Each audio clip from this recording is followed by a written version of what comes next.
What's up, Mark? We back at him again, man. Y'all already know the protocol. Like, share, comment, hit that hype button, hit the subscribe button, man. It's V Crime Story Time. Let's get it. Let's go. What's up, Mark? Y'all already know the protocol, man. As y'all can see, determined minds, 3-pointers, and touchdowns. Let's dive into today's story. So now, this is when, man, dudes want to be down, and it ends up turning them into something that they never, one, intended to be, and then they forget about the dudes that was there in the struggle, and things, when it get like that, man, can always end up going left. So now, we got this little dude growing up, let's call him Spunky.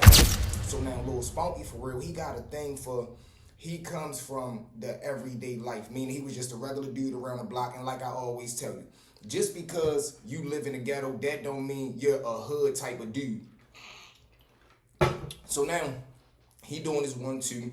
He coming up around the way he love to play basketball. So he got a group of homeboys that you know, they the hooping squad for real. They not known for getting into no action. They not known for ducking nothing either. They're just the basketball crew. But for some reason, it's an older dude around the way. Let's call yo Pops. You know, Pops I'm talking about, he was a neighborhood star. Big car, big chain, big money. He had the whole nine. You already know we'll go with that. So now, little Spunk looking at him like, man, you know, I'm trying to get down with they crew. But the dudes that's up under Pops, they didn't really like Spunk. Well, I ain't even gonna say like him. They just looked at him like, man, you an oddball for real. You don't really, you know, be on the same type time we be on. And that's the one thing that kind of deter people when you growing up in urban communities.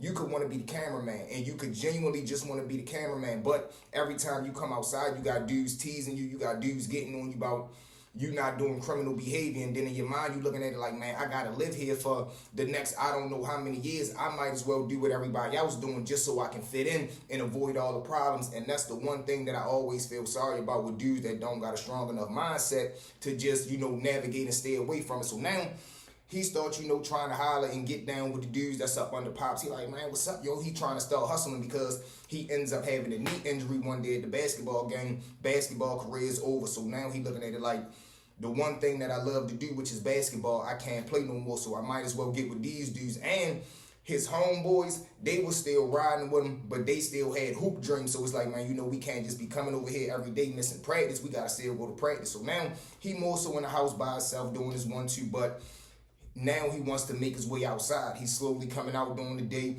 He watching dudes, you know, outside, ripping and running, hustling, so forth and so on. So now he just keep asking Pops, man, you know, man, what's up, man? Put me on count.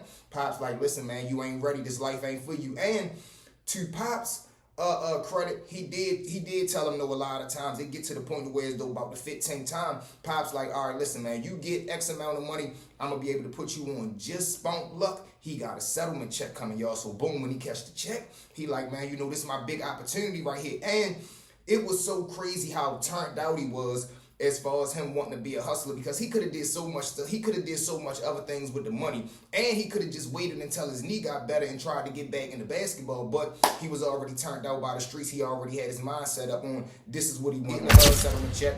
He cashed the check. He come outside. He go holler at Pops. Pops like, all right, listen, go holler at Baby D. He go holler at Baby D. Baby D get him orchestrated. He tell him the 1s and 2s. So now, what Pops is doing is, you're going to work for the organization, but I'm not fronting you no work because 1, you're not supposed to be out here. 2, I don't really know if you built for this life. And 3, I'm not going to lose my investment. So whatever you buy from me, if it gets stolen, if you get booked, I already got paid for, so he really not tripping. So now, Pops give him the work, Baby D get him situated. He out there hustling. He doing his 1-2.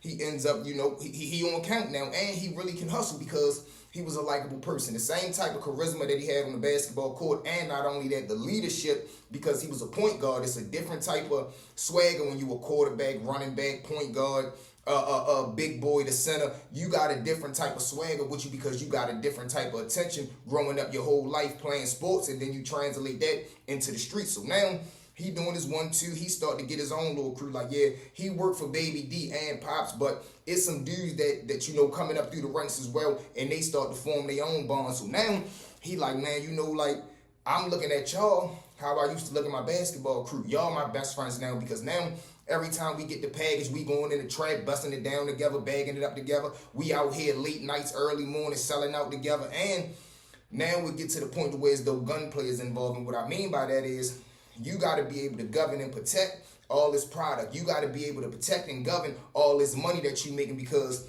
if somebody come around here trying to take something, you better not let nobody take it, because you got to answer to not only Baby D, you also got to answer to Pop. So now he got that mindset as well. And some of the dudes that this new friendship has formed with, some of them are ultra violent because they had moms and dad who was incarcerated, addicts. Some of them had older brothers who was already incarcerated and active in the street.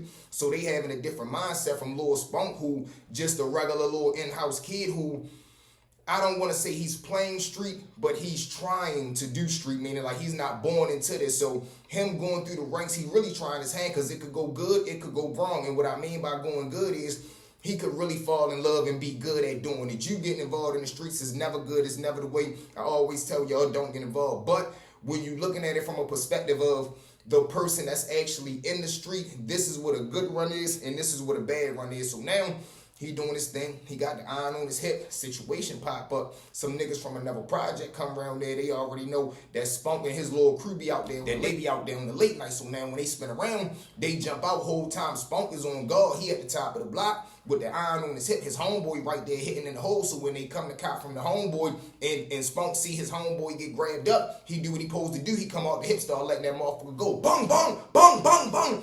He ends up striking one of the targets, putting him down. His homeboy hurry up and run. Spunk is running down. His homeboy running up. When they meet in the middle, his homeboy say, man, give it to me, because he now, like I told you, he had some violent homeboys, man, and Shorty felt some type of way. He like, man, give it to me now. He ends up getting the joint from Spunk, running back down there as the dude is trying to crawl away. He just stand over top of him and nail him. Boom, boom. Whole time they gets up out of there. But it's an all-out war now, because the dude that got hit, he was a somebody, even though he was, like, you would look at him like, man, you the lowest on the totem pole. You coming around here trying to rob. But where he come from, they idolize the robbers. They idolize the dudes that would strap up for the hood, go on the other side of town and put that work in. These guys was looked at as superheroes for real. So now, boom, when they find out Shorty get hit, of course, it's causing commotion. The body ends up getting found. Now time out swinging the neighborhood. But they go holler at Pops and Baby D the next day. They tell him what the fuck going on. Like, man, why the fuck y'all do that? He like, man, nigga was Ray Raw, bro. They like, oh, our shit, you did what the fuck you was supposed to do. But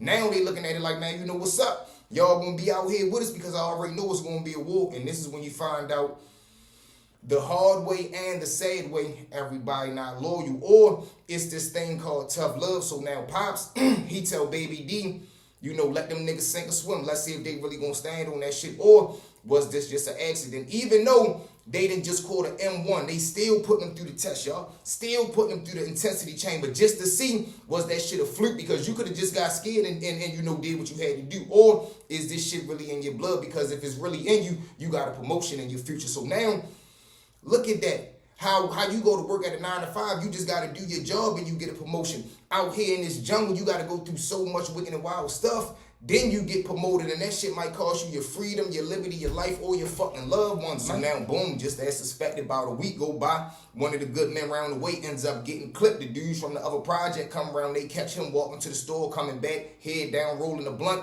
They slide down, they go ahead and air him out. Boom, boom, boom. Now it's like, shit, ain't no more playing defense. We got to go on offense now. They ends up going on the other side of town. They lay one of them motherfuckers down. So now that's 3 bodies already dropped. And Shorty ain't nothing but in the streets, but maybe a year. But you knee deep now, and it ain't no turning back.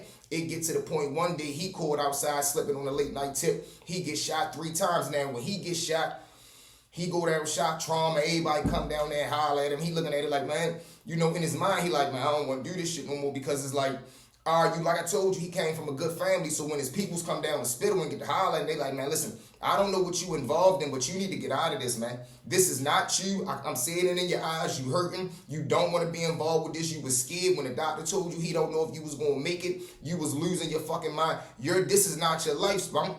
This is not what you was built to do. So now you got a decision to make. Are you going to continue to play this character, or are you going to make up your mind and be an adult and say, man, you got to walk away from this life? So he decided, man, you know, I don't want to be in the game no more, but it don't work like that. So after he head up for real, everybody looking at it like shit. As soon as Spunk head up, he coming back outside ready to go to war. He comes back outside with the audacity to tell motherfuckers, thinking he being a man, which he is, because he telling the man, you know, man to man, I don't want to do this no more, bro. And he found out his girl was pregnant with his child, but Pops and Baby D looking at it like, man, what the fuck you, man? No, I ain't no backing out, nigga. We done lost motherfuckers to this shit. You done put them up. Well, You didn't put somebody down, but you was involved in the situation, man. Ain't no turning around, nigga. You had your little time. We let you heal up. Man, go holler at bro, get that motherfucking 40 and you back on post. He like, man, I ain't doing this shit no more, bro. I'm done. He ends up jumping in the car, leaving. Y'all already know what happened after that. Pops ended up telling Baby D, man, shorty gotta go.